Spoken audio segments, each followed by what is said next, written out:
In every way, the deck was stacked against Epictetus. 2,000 years ago in Hierapolis, he was born into slavery. He wasn't even given a name.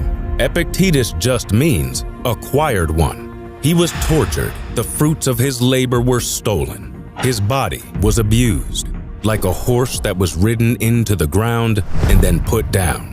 Later, he was unfairly exiled. He went through unimaginable adversity and difficulty, and yet he triumphed. Because Epictetus didn't look at his life as a series of horrors and tragedies, but as a set of endless opportunities. A podium and a prison is each a place, he said, one high and the other low, but in either place, your freedom of choice can be maintained if you wish. Every event has two handles, he said, one by which it can be carried and one by which it can't. Epictetus chose to focus on what was in his control, his opinions, his values, his wants, his sense of self, and ignore the rest.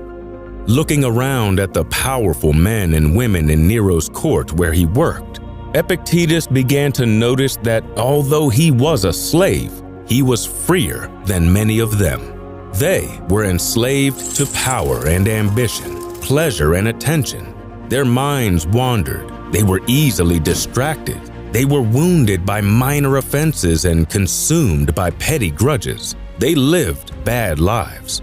So he educated himself under the great Stoic teacher Musonius Rufus and eventually won his freedom. He himself became a teacher of Rome's brightest students, including the future emperor Hadrian. His ideas made their way to Marcus Aurelius, and suddenly, a man who had so little power was influencing the most powerful people in the world for the better.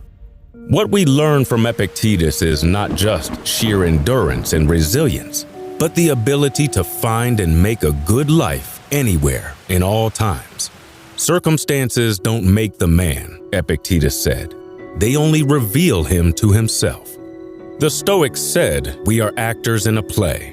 All an actor can do is play their role well and learn to let go of the rest. That's how we must see life. We don't control where we were born or who our parents are or how other people treat us.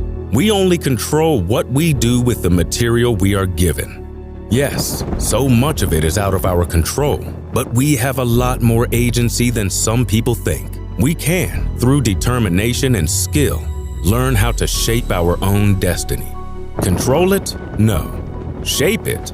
Yes. By turning in a splendid performance in our current role.